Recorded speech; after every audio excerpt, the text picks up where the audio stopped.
Welcome back, everyone. Today I'm going to talk about how to make your case and how to tear down someone else's case. As I talked about in the last video, your case consists of typically 3 constructed points. With each of these points, you should be saying, because this point is true, we should either do or not do this motion. Obviously, if you're on side government, you're saying we should enact this motion if it's true. Side opposition, you should say, because of this, we definitely should not do this motion.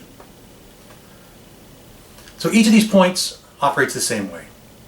For example, if I have an argument that says, this house would ban all casinos, my roadmap could be they encourage reckless and irrational behavior, gambling is addictive, and it represents a regressive tax. So for each of these points, what you want to do is you want to see it in terms of claim, warrant, impact. Everyone finds it pretty easy to make their claims. You just say, I think this thing is true. The idea that it is irrational and reckless. Warrant, all that means is some reason to believe it's true.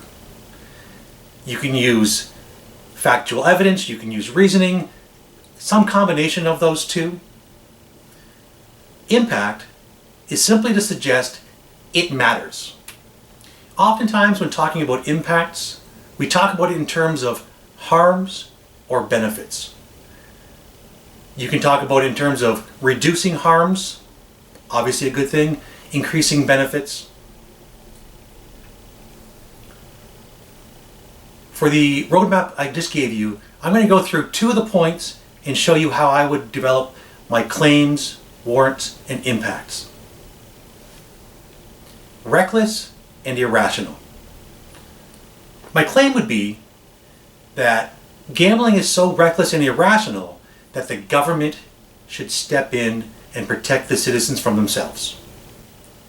Warrant. We all know that the house wins. At the end of the day, the casino makes a profit. So a bunch of people go into the casino with their money. The employees all get paid. The machines are all paid for. The building itself is all paid for. The company still makes profit.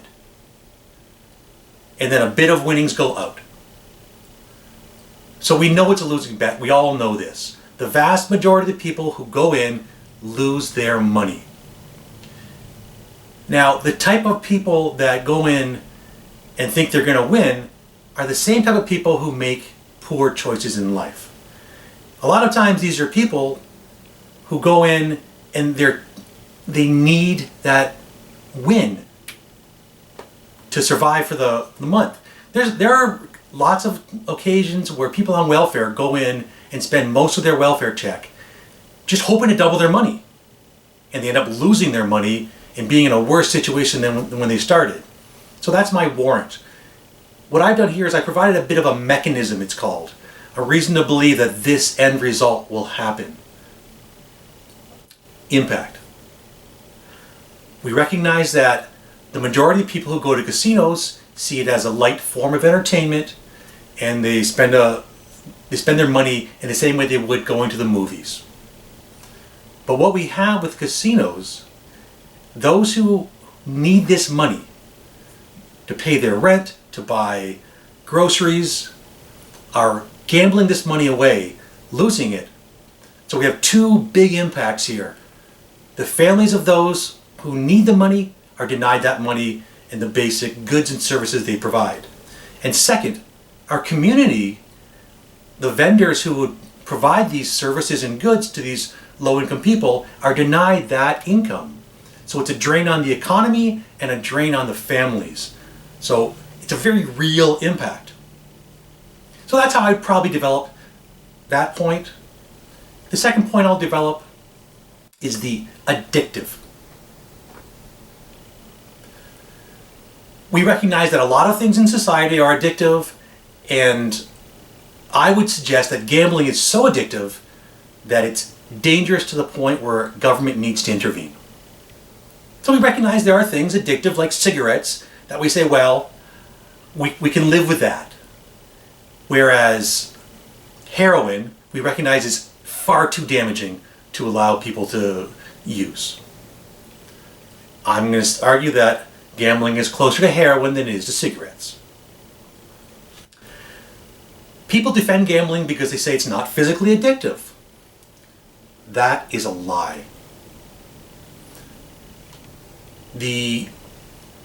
So the warrant to believe that it's so addictive is that, one, gambling creates a dopamine reaction in the brain. So it's a pleasure center of the brain.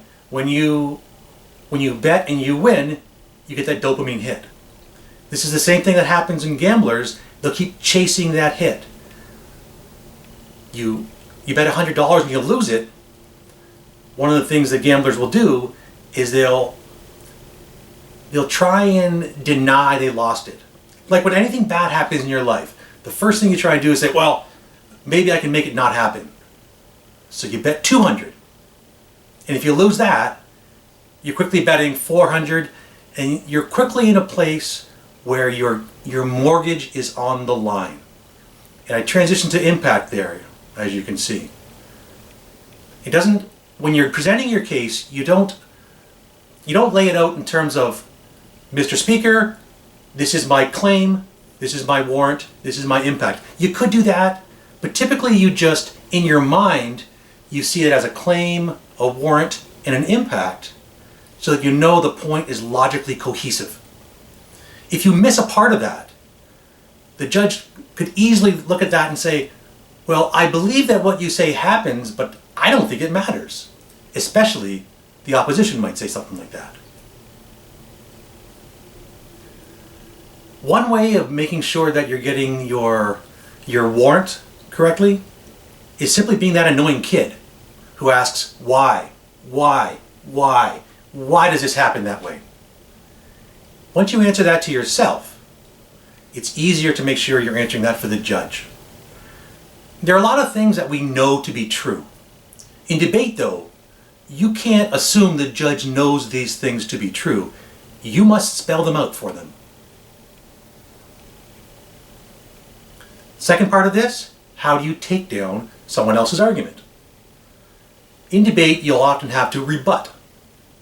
One of the key things, when your opponents give a point, write down the claim, the warrant, and the impact. You can attack any or all of these. In my first point about reckless and irrational, as the opposition, if I want to attack this point, I could attack the idea it's not reckless, it's not irrational. I could say that the vast majority of gamblers recognize that the house always wins. They're making a rational choice to spend a couple hours enjoying good times with friends. They see that as a cost paid. Very rational behavior. Or I could say that the second part of the claim is wrong. Sure, it's reckless and irrational, but not so much that the government should step in. Taking down one of the claim, warrant, or impact should be enough to take down the point. But the judge is not always going to see things your way, so sometimes you'll attack more than one of these. Typically what you do with this is you say, even if you think it's reckless and irrational, I'm going to go through the warrant and explain why that wouldn't actually happen that way. Or I can attack the impact. Madam Speaker, side government has made a case to you that people are losing their houses overnight. Well, as we all know, ATMs have a withdrawal limit. It easily limits this gross impact that they're trying to convince you of. It's reasonable. Or you say, status quo, we already have Gamblers Anonymous for those small percent of the population who get into these bad situations. These impacts are already being mitigated. When making your point, make sure you have a claim, a warrant, and an impact. When taking down points, Look for the strongest point that you can take down in that claim warrant impact, and make sure you nail that and remove it so the judge no longer believes it stands.